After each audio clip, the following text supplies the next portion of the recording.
We would like to acknowledge the traditional custodians of the lands on which we meet to share these conversations on the Vegan Compass podcast. We extend our respect to elders past and present, as well as any of our listeners and guests.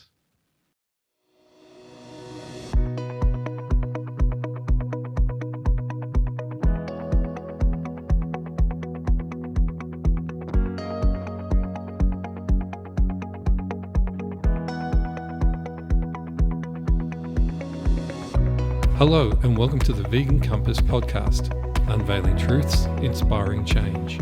We are your hosts, Rick Allport and Mackenzie Cross. From wherever you're listening, please be sure to like and subscribe to support this podcast. Now to the episode. We just wanted to let you know that after recording, we did experience some glitches during Gary's episode just because of the internet connection. So we've done our best in editing to smooth that out as much as possible. But unfortunately, there's probably still some glitches on the video, although the audio is fine. So I hope you can bear with us through that. Thank you. Hello, everyone. Welcome back to another episode of the Vegan Compass podcast. We're so excited to bring you a bonus episode today, and as we get into it, it'll become apparent why this one needs to get out there ASAP to get the message across. So, hello, Rick. How are you today? Good morning, Mackenzie. Another early morning start for us today, so we're kind of getting used to that almost. But there is a very good reason, as you said, why we're doing this episode, and we'll be getting this out as quickly as possible. We're going to get straight into it. And today we have on a person I met probably nearly 10 years ago and came back across my path not so long ago. So I'm going to introduce you now, Gary Hall from Sheep Advocacy Australia. Welcome to the podcast. I have two questions for you. Who are you and what do you do? The only one I find difficult to answer is the one about me. I'll start off briefly with this one. My friends will probably describe me as a bit of a hippie, grounded person. So obviously, a hippie's a bit of a flippant description for somebody who cares a lot these days, I think. So hippie would certainly not the non-showering dreadlock type of hippie these days. It's I think a hippie these days is a person that cares deeply about the world, and I just happen to care deeply about sheep, which we'll go into soon. I was raised a typical Aussie kid. I adored farming when I was a child. Worked on dairy farms. My parents had animals in the backyard that we slaughtered. Fell in love with many an animal. I think that's what carved who I am as a human being. I didn't have very good parents. We were tortured a little bit as children emotionally with animals, coming home from school and finding them gone, watching them be slaughtered in the backyard. It's an emotional ride. So I wasn't raised any differently to anybody else, but somewhere in my brain, I think back as an early age, I had a deep connection with animals. And I can still remember some smells from animals, particularly a little cluster of baby ducklings I had as a child. I can still remember cuddling them and smelling them, but there's a certain amount of trauma associated with them too that I can't remember. So I think in some ways my parents made me the person that I am today. So strangely, I left school to be a butcher and started the butcher's apprenticeship and got 2.5 years into that and decided that all of a sudden I was going to break free and move into a house with a shared house with a whole bunch of alternative people, and one of those people that lived in that house was a vegan guy. So, and my life course changed forever. So butchering was gone. That whole entire life was gone. All my friends are gone, and I found this new path at 21 years old, which was just to be kind to the world. Our biggest injustice that we found at the time was McDonald's was my starting point. The environmental impacts McDonald's had. This was back in the days when McDonald's had styrofoam packaging. You could see it all over the streets. It was everywhere. Look, I'm 53, so we've lived a life back then. So we've seen a lot of change happen, but it was rage against the machine. I guess those younger days, it wasn't animal rights. It was the capitalist monsters of the world that we started seeing first, and then we saw a glimpse at animal agriculture, and that's when we saw the biggest monster of all. So I think it's been an evolutionary change. I was vegetarian on and off since 21. I've probably been vegan 10 years now. So really the animal rights journey has been 10 years, but it's been in the back of my head for much longer than that. So that's probably me, because I'm just a very passionate, driven person. I even think back at school, I was a justice fighter. I always stuck up for the underdog. Always. I would always stick my neck out. If it meant it was going to get punched, I would do it. I just always had to stand up for the lesser of me. So racism, I was always aware of that. Everything. So I don't know what makes us who we are, but we are. Yes. I think it's something much back when we're a child that forms who we are, and we can't find the answer as to why. But yeah, for me, I feel deeply it's some connections with those animals as a child that's formed my passion now that will never vanish. So I'll take this to the grave. Interesting journey. I didn't know you were a butcher, and then that's a big turnaround. Yeah, I didn't share that bit with you. No. That's super interesting. Even when I was 30 years old, a drink driver ran me off the road on my motorbike and left me for dead in the middle of the road, which changed my life forever. So there's nothing will change your course in life more than realizing that somebody's left you for dead in the middle of the road and walked away and left you. So that happened to me. So yeah, I've had a very colourful life. The things that have happened to me. So I've been assaulted. I grew up a gay guy, so I'm married to a man. So I was raised in the AIDS era, which was a traumatic era for anyone to be, as a child, the gay child, to be raised in. So I think that carves who we are as people, to justice fighters, because the first justice we had to fight was our own rights to exist on this earth. And now, when we've passed that fight, done a million Mardi Gras, we've achieved so much. I'm married to a guy. Now it's like there are other fights that are much more important in my heart. So yeah, that's me. That's yeah. So I'd love to know a little bit more about Sheep Advocacy Australia. So what led you to start this organisation, and I guess specifically connect with sheep? Yeah. Look, it started back with golden retrievers, because we started rescuing golden retrievers, fostering them, and we went to a protest one day in Werribee, a little suburb just outside of Melbourne. A friend of ours had an ex-puppy farm dog named Toby, who had a big scar across his forehead where the puppy farm owner cracked him across the head with a steel bar. Now, my partner and I are pretty emotional about that, so we went to this protest at the courthouse in Werribee to try and shut down the puppy farmer. In that protest, I met the head of Animal Justice Party at the time, and we marched down the streets to the local council chambers. At this time, Animal Justice Party was barely a party. The regional groups were small. The Western Region group of Victoria had a total of 6 people, which ended up growing to be the largest regional group in Australia. So yeah, it was humble beginnings. But anyway, met Animal Justice Party member at the front of the court step in Werribee, and that was it. From that point on, we answered an ad in the paper about being a member of the party, joined it.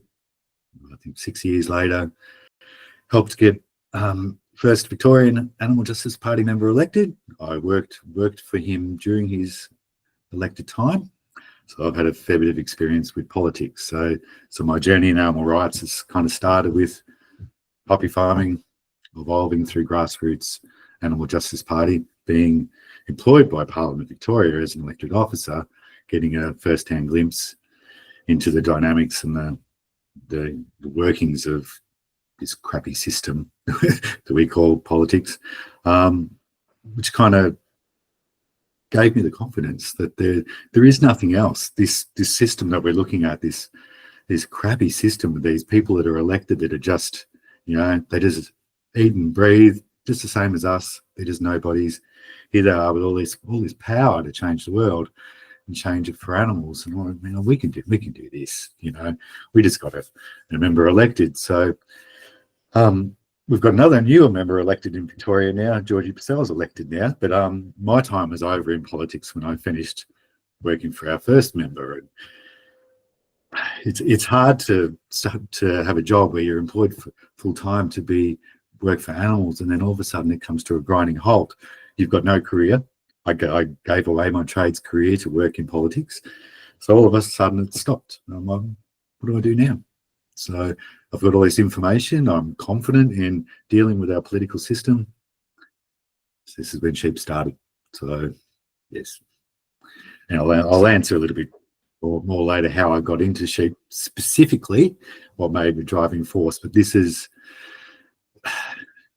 sheep are forgotten. So it was quite obvious to me in the political space that sheep needed. So this actually brings us to the question of how did you actually get into sheep advocacy? Because as you and I talked about on the phone a few weeks ago, there's not a lot of focus on sheep. So what drew you into sheep advocacy? It's an emotional thing for me. She passed away December last year. I was driving home from work, a wet, rainy day. I live in regional Victoria. I have for 20 years. So most people think we all come from the city and sip lattes all the time. They couldn't be further from the truth. I'm very country. I hate the city, hate suburbia. Driving home from work one day in a storm, and I cast my eye to my right paddock, and there was a lamb in the paddock. I did jump the fence and have a look. They were already passed away, and I was quite devastated. Driving up a little side road to turn around to keep going, and I saw this little white glimmer in what looked like a cluster of weeds, and it looked like a lamb was impaled on a stick and flapping in the wind. That's what it looked like to me on first glance, not knowing sheep or anything. I'd never seen a handle lamb until this point.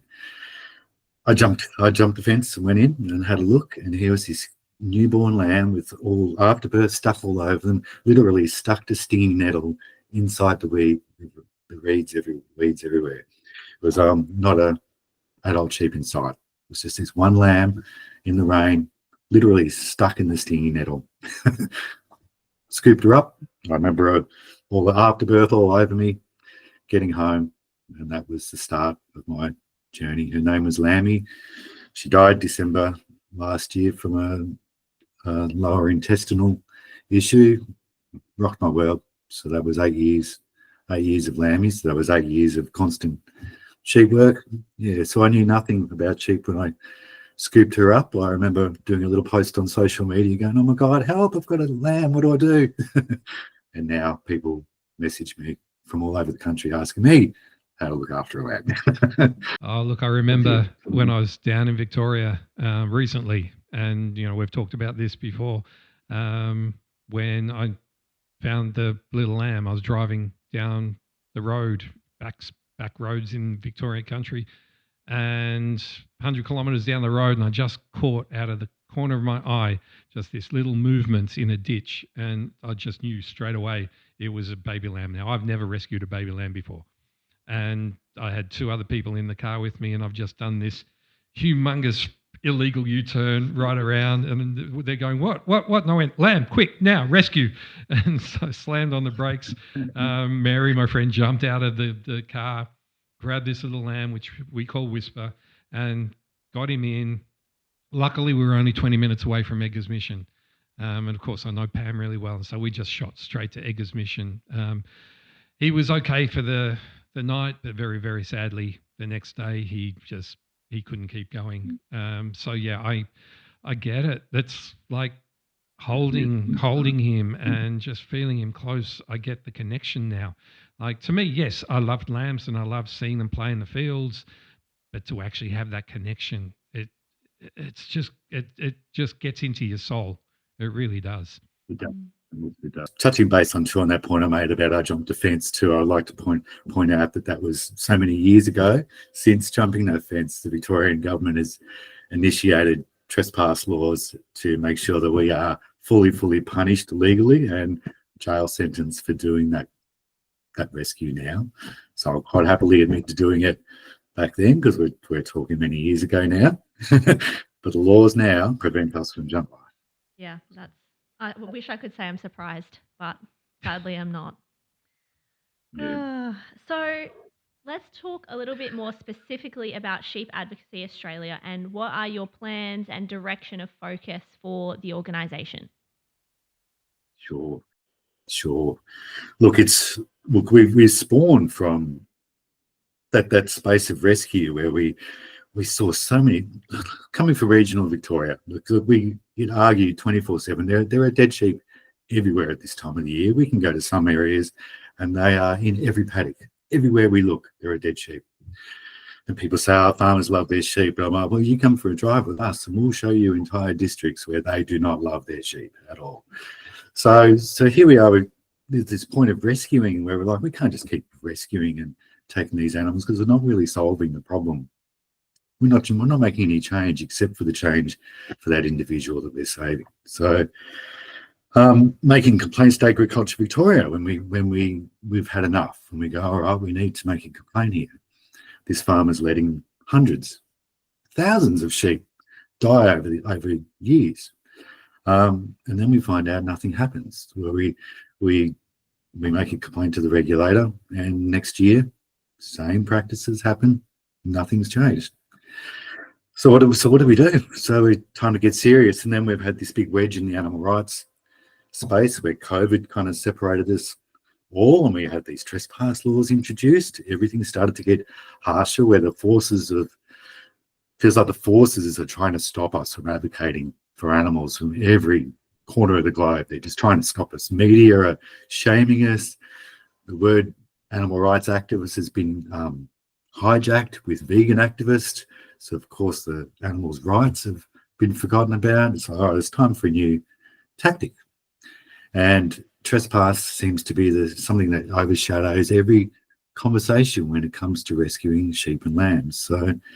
So we've targeted making formal complaints to the regulator, Agriculture Victoria, legally. So we've invested in the gear. We don't trespass. We lodge formal complaints based upon the current Code of Practice and the Welfare Act. And these are formally written documents, so we can pull these documents later on down the track for court if we have to. So we're essentially making a database of complaints. And these are all sorts of variety of complaints, from bad husbandry practices to abuse, everything in between. Multiple, I'm not talking lambs dying, we're talking hundreds of lambs dying in one instance. We've got sheep swimming, floating down rivers, all sorts of complaints. Like, we don't just complain about trivial things. We find something that's really bad and we complain, and usually the department jumps on it quite quickly. We have a good relationship with them now. So it's from necessity, from the system failing, actually created this. So yeah, the less change that they do, the more we grow, because it's motivating us to do more and more and more. The less that they change in the political space and the more legislative changes we have, the more we're going to fight and the more louder we're going to push and scream to Parliament. So, and the more we're going to lay accusation in the public space if they don't make any changes. And so far, they've made no changes. So we're getting louder and louder and louder and louder and louder, and we will continue to grow. So we've been born from that Agriculture Victoria's systemic no action. You've touched on a few of the advancements that you've made with Sheep Advocacy Australia. What else have you achieved so far? Because yes, you're getting in with people who count, who can actually make change. What else has actually been able to be changed, or how far have you got? I think in this space, been up until now, it's all been legal work, and there's a big wedge between. It's always them and us. So our mission is to try and get into the middle ground. So I guess what we've achieved at the moment is the biggest achievement is the working relationship with Agriculture Victoria. So we do get action on some of the complaints that we make. Not all of them, because they are still absolutely hopeless in every way, shape, or form, because the system fails them too. So Agriculture Victoria can't take action on a particular case quite often because the legislation isn't written for them to take the action that we want either. So we can always agree that it's a point where the change can benefit everybody. I find this so impactful as a form of advocacy because essentially you're documenting where farmers are not upholding animal welfare legislation, or you're pointing out to Agriculture Victoria that there is no legislation to protect animals against this cruelty that they're experiencing. It's like pointing out the holes. We're creating a shame file. So that's essentially what we're doing. So to get this working relationship with Agriculture Victoria, it took us exposing that one of the biggest sheep farms in Victoria to make them go, oh shit, we better listen to these guys now because they've legally documented the largest sheep farm in the state, and they've spent the last week highlighting every single breach that they found over 10 separate Facebook posts. They are seriously canning us. That point onwards, we were heard and listened to. So I have the personal number of the complaints, head of complaints in Agriculture Victoria, to call on the weekend if I deem an emergency. It's a trailblazing position for essentially an animal rights activist, which is who I define as. So getting into like things that you've actually had to complain about and report, and I'm really kind of almost hesitant to ask this question, but it's a question that people need to know an answer to. What are some of the most common and horrifying practices that you have documented? Of course, we know about things like mulesing or live lamb cutting, which, you can explain a little bit more about that so people understand. But what are some of the other issues? Jeez, there's so many. Look, mulesing, one of the worst cases we've seen is a mulesing case. There's a farmer I've been watching for 6 years. His practices were horrendous. He operated an entire road, so the entire huge road. Everything that happened on that road was his business. So we observed him. That's what farmers don't realise. We don't need to trespass to observe your behaviour. It's there on show for all of us to see. He mulesed his lambs for the first time that year. He mulesed them so severely that their tailbones and their hip bones are sticking out their rear end. He killed every single lamb in that paddock. We saved one lamb, one girl we saved, and we know what he did to them because we saved her, and we had to get basically $2,500 worth of emergency surgery to pull her rear end back together again, to stitch her together so she could actually live. So he didn't remain. So he took these lambs and hid them away, and because he knew they were all dying. So I've got video footage of it walking around with literally you can see the hip bones hanging out their rear end. It's a good lesson in how stoic and strong sheep are. All these lambs are walking around literally in 12 hours. They were going to be dead and they didn't even know it. So I do cat rescue, and I can say that animals are so resilient. We don't give them enough credit for how resilient they are to continue in the face of injury and all sorts of horrific pain. They just seem to be able to still operate in that fight or flight response. They do, especially sheep. Sheep are known for they've got the no expression points on their face. So unless you know that animal and their behaviour, you can't register how they're feeling.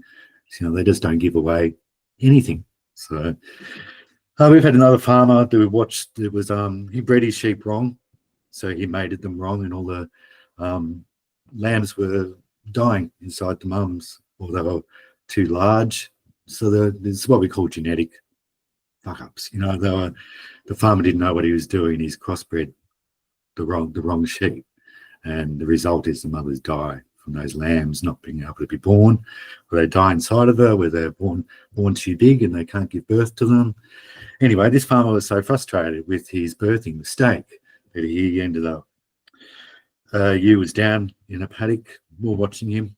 We actually went in to save this ewe because she was spotted down in the paddock because every sheep was dying in this paddock. Every mother was dying. So not the lambs, it was every mother was dying. He went into this paddock, he shoved his hand inside this ewe and ripped all 3 babies out of her and placed them perfectly in front of her so she could bleed out and die and look at her unborn children as she bled to death in the paddock.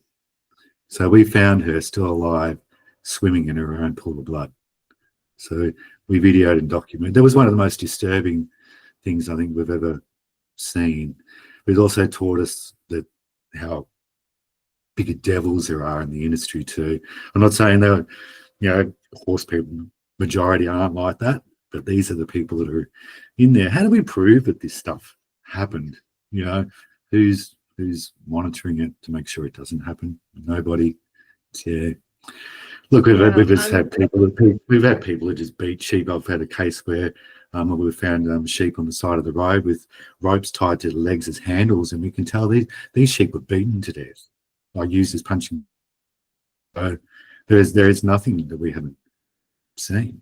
We've had stories of farmers where their animals go down, particularly pregnant ewes go down, and they hack the ears off their live animals so the foxes come in and rip them apart quicker. It doesn't stop. No, I could make it. And I can't hear anymore. I'm on the verge of bursting out in tears. It's this kind of stuff we take to bed. We can't stop. The job is far too important to stop. Now, when we talked on the phone, and this is going to keep us on this little dark path. Sorry, Mackenzie. Oh God! Well, if I start crying, we talked about mulesing. Yeah. Mulesing. Yeah, that's it. And live lamb cutting. And we did talk about how quite often activists get it wrong when we talk about it. Can you explain what you were meaning about that? There's a lot of data. There's a lot of data out there in these industries. All industries have practices that are happening, and I see a lot of claims online that certain statistics or things that are done that's just not true. In the sheep industry particularly, there's a claim that we're artificially inseminating animals, which is just not true. We artificially inseminate dairy cows a lot. The beef industry is doing it for refining their genetics, whatever, all the other reasons they want to do it. But the sheep industry doesn't particularly do it much.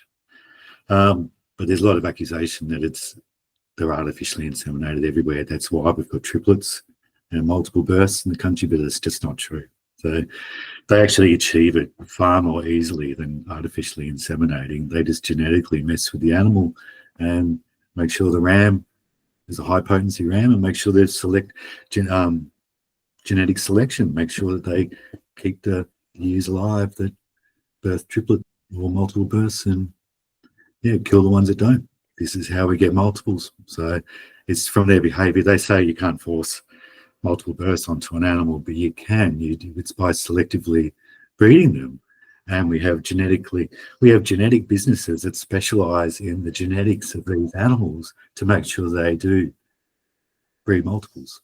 So that is one of the most common things out there, is artificially inseminating, because it sounds drastic. But the only industry that artificially inseminates are the genetic specific industries that are breeding animals to sell to the broader industry. So there's 2 industries. There's the industry that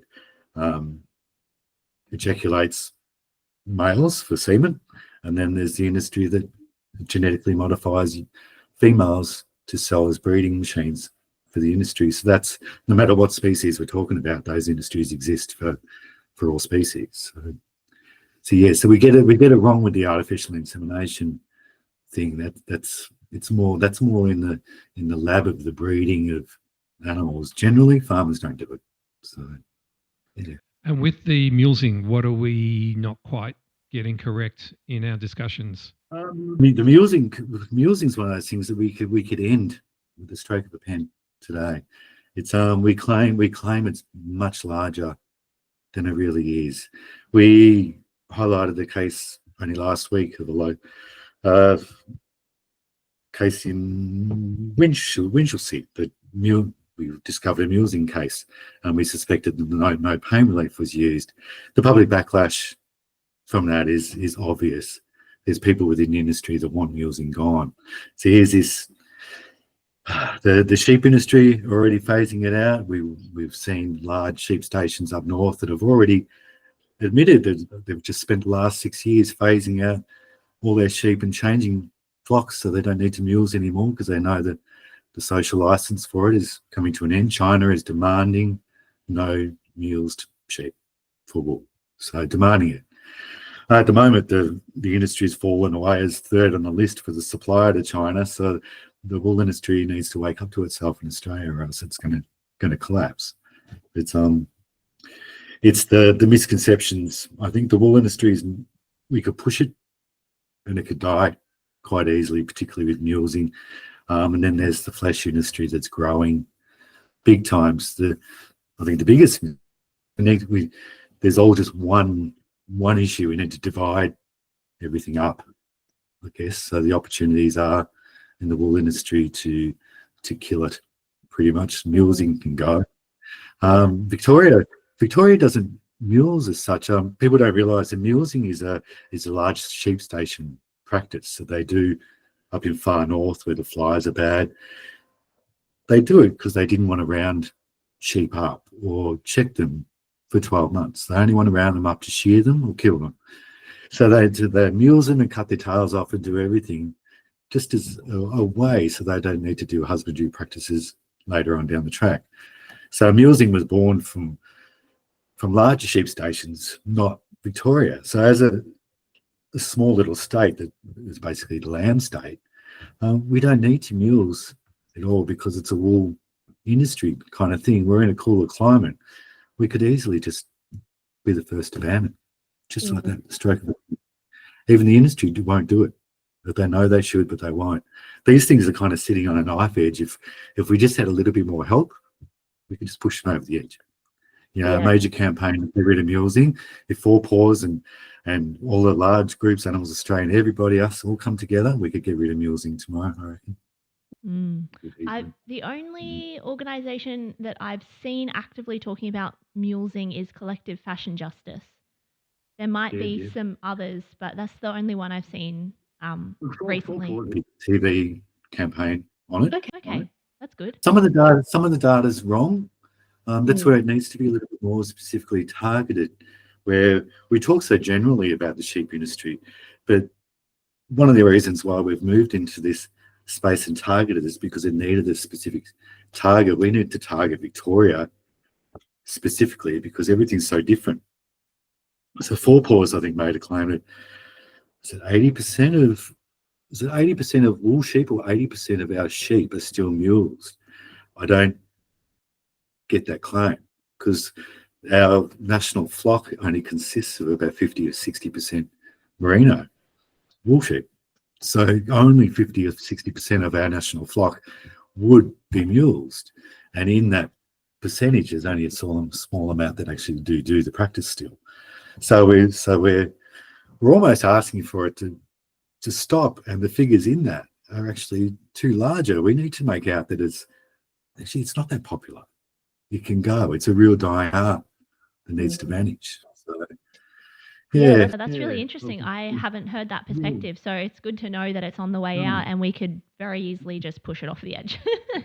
And I mean, this is we just need to talk more. I think just we all need to come together and communicate better. Well, I know you're going to be at the Animal Rights Forum next year, so I think that's going to be a good sounding platform to get that message out to people. But it looks like that's going to be something that can be won, and it's a good fight to be challenging and pushing forward with. But why do you think that sheep are so overlooked in the animal rights conversation? I think it's that patriotic worship. Look, sheep sit in a special place. There's 1 in 3 Australians have an affiliation with the sheep industry. It's whether they've got a family member that was a sheep farmer. They went to a sheep farm as a kid. They hold some memory of the sheep industry close to their hearts. That's what makes the sheep industry very, very special, different to everybody else. So I've forgotten the question. Well, it's why it's sort of overlooked in the animal rights conversation, because we do hear about all other animals. It's quite distinctly, but sheep kind of get sort of nudged to the side a little bit. They do. I think it's look, we feel it too. It's that patriotic protection where look, there's no animal in Australia that's more considered more patriotic and part of Australia. It's part of our psyche to have sheep in there. They're interwoven into who we are as people. To challenge that in any way, to call a sheep farmer out, is challenging Australia's patriotic position, our purpose, our existence, the thing that we have pride in. Even myself, I'll admit, we still have a little bit of pride in that Australiana, that thing that made us great. Back in the day, my generation, we all loved that, but it's kind of letting it go now. And I think that's why people are scared to challenge sheep, because it's really calling out Australia. I think there's that whole thing in Australia that we grew on the back of the sheep, or something. Yeah, we romanticize farming. Yeah. And think of those small family farms, but they're only a fraction of farming. It's mostly huge corporate farms. Yeah, and it sort of changes. But in a previous conversation that you and I had, you said that sheep, I'm just looking at the quote now, sheep are the key to shifting public consciousness. So can you explain what you mean by that? I guess touching back on that, they mean so much to so many Australians. It's they're also that magical point too, where there's no animal that has this power in Australia. There's also no other industry that is guilty of so much, as well as the sheep industry too. So we have these points where we have this industry that, I'll quickly touch on it shortly, they are barbarians. They are guilty of so much that they've never been accused of it. We've got people that love sheep, but they remember as a child they had a pet sheep. They have some memory of it. That Australiana, I think once we take into consideration all these points about the sheep industry, and then we consider where they are from a welfare point of view, where we've been operating for over 200 years, the public consciousness thinks that we've evolved into a welfare space where sheep are actually looked after to some degree. Those gorgeous little lambs have protection. I think once the general public find out that isn't real, that isn't true, that's been made part of this belief, like you've been made to believe your entire life, about this patriotic fuzziness about the sheep industry, people start to realize the magic, I think, in making people go vegan or change their perspective isn't so much showing them animals suffering, it's also making them realize that they've been lied to forever. That there's power in people realizing that the system has been bullshitting to them for so long. So I think once people start to realize that our patriotic supremacy and who we are is starting to be unraveled a little bit, and then we add welfare to that as well, and then they realize, oh my God, there's actually no welfare. You've been saying we are one of the best welfare countries in the world, and we rank a D for farm animal welfare. I think the magic is people realizing they've been lied to, and that's where we sit. That's why we want to keep the conversation mixed. We want to remain in the middle space, so the average person can go make their own decision and go, oh geez, it isn't as good as we thought it was. Is it? Oh God, they don't have any protections. They can treat animals like that. You mean in our legislation, shade and shelter, blades of grass are acceptable forms of shelter? Oh my God, what is this rubbish? And that's, I think we've forgotten the power of letting the individual decide for themselves that they've been lied to, and then they make the decision of how much they participate in the industry or not. Hence why we ask for people to boycott the Australian sheep industry, not go vegan, because there's a starting point for everybody. We all started with a realization, a point, tipping point somewhere. Most of us were live export, seeing Tommy the cow getting his eyes stabbed out or his feet tendons slashed. It was a pinnacle moment somewhere, Bobby Cuff, whatever. So I like to think that anybody that we engage with in a public space can have that light bulb moment where it just takes a realization, a lie that's perpetuated on them, for them to go, I start to see sheep now for who they really are. So, and that's the magic of change. I think we get bogged down on trying to make vegans, but let's just make people think a bit deeper, be a bit more, free thinking, and let them realize the injustice that's been put over them. All right, because there's no. Yeah, I think that's more powerful than anything else. Hard part with that is overcoming the marketing from the industry, because they have huge financial power to sweep these animal activist voices under the rug and perpetuate their marketing, which is, we all love our animals and it's all humane and ethical and da-da-da-da-da. And then you also get the Australia Day, Sam Kekadikovic, who, you got to eat lamb. It's all Australian. And every year that just does my brain in. That's why if we can make a dent in the sheep industry, Ben, it's so powerful. Those sheep industry ads, that last year's ad got an award for being progressive, for its abilities to be able to manipulate and influence the public thought, and because it was just so sneaky. So, but imagine the power if we could actually beat that. If we bet that monster, we could beat any other monster in the animal agriculture space, because there's no bigger monster. I remember one year Dave Hughes came out with the anti-Australia ad, or the anti-lamb ad, and I thought that was just brilliant. And we need more of that sort of activism that we can get at more. And I hate using the word celebrities. I hate influencers, but the more we can actually get high-profile people speaking out about these things, the more it's going to gain traction. And that's where I think we need to be pushing some of our conversations toward, educating some of these celebrities who are already empathetic, and get them on board with our messages. But when we spoke a few weeks ago, you did talk about wanting to find somebody and grow Sheep Advocacy Australia up into New South Wales. So what kind of person are you looking for to expand what you're doing? Yeah, look, it's a special one, a dedicated one. I guess it's time.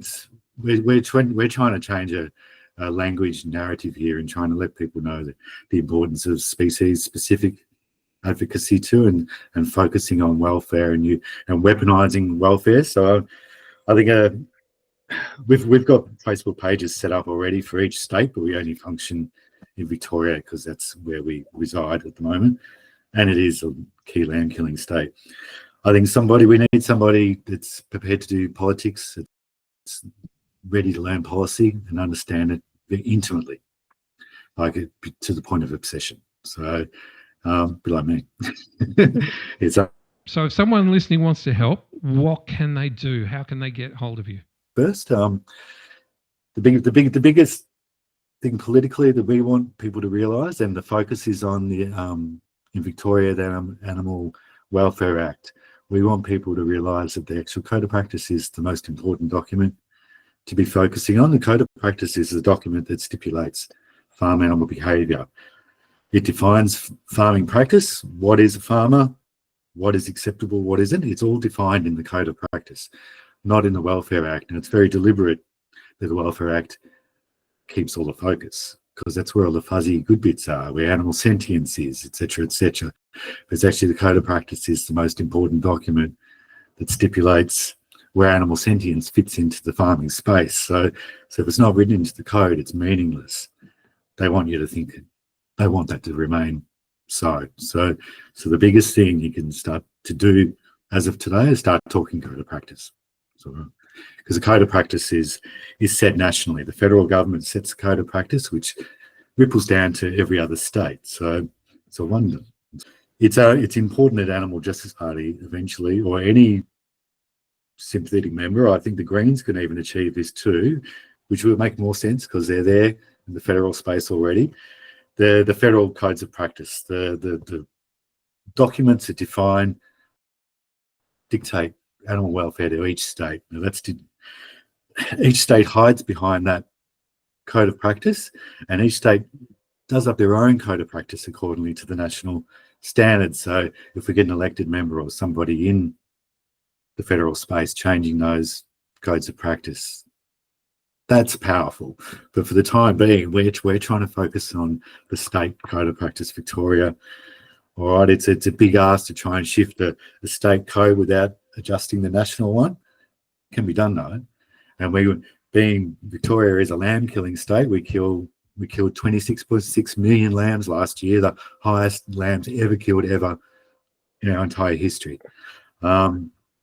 We think the code of practice should be adjusted in Victoria regardless of the national standards, because this is a sheep killing state and we need codes of practice specifically for lambs here, and we can influence the rest of the country. So there's a lot could be done at the national level, but for sheep, I want the code of practice specifically for sheep adjusted in Victoria. Before we go on now, I know that you want to bring in a very special guest. So would you like to go and get the special guest for us? I will. Watch me vanish. By magic.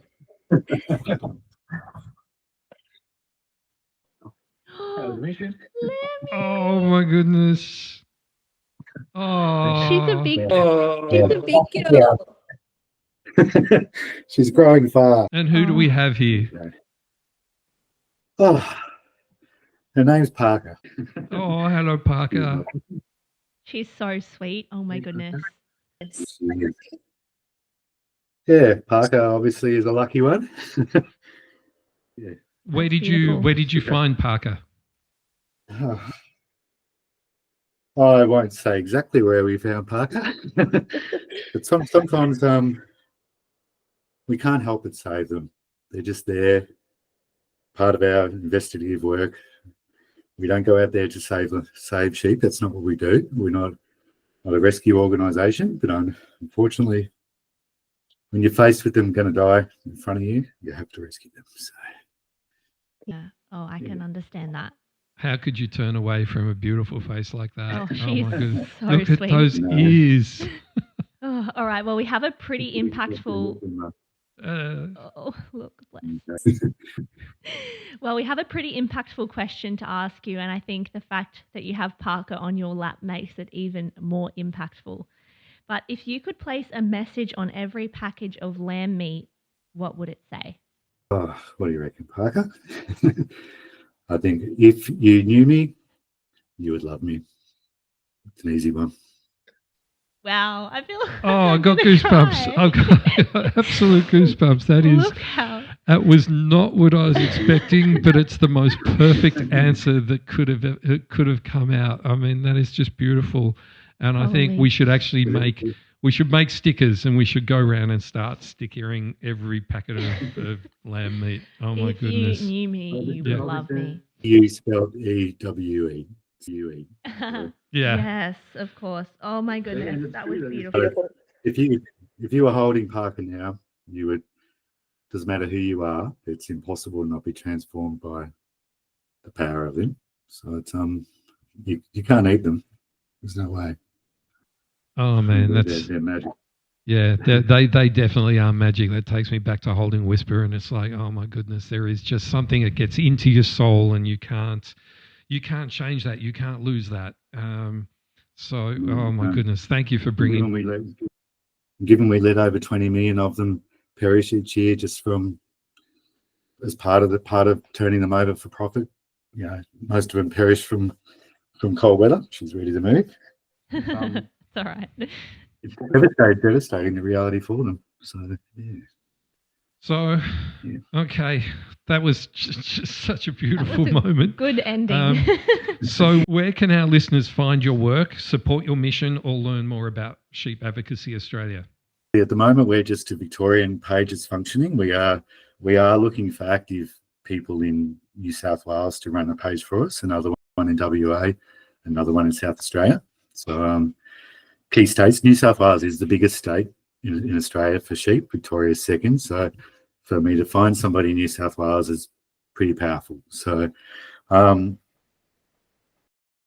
you can email us at admin@sheepadvocate.com.au. Find our webpage, which is Sheep Advocate Australia /Victoria. And as you mentioned earlier, I'm presenting at the Animal Rights Forum in February next year. I'd love to meet as many New South Walians as possible to discuss the finer details of each state's different. So I talk from a Victorian point of view, but we need to start talking New South Wales. So I'd like to be able to find lots of people in New South Wales in February next year and spend the whole weekend face-to-face chatting with people to see what we can fire up in New South. At the moment, we've got a petition or a jot form circulating to help our request to the Victorian Parliament for an inquiry into the industry. So you'll find that on nearly every social media post that we do. That's probably the biggest thing. That's powerful. That when you fill in that jot form request form, it spams every single member in the upper house in Victorian government. So what you're doing is you're telling those members that sheep matter, sheep are important, and you're supporting our ask for an inquiry.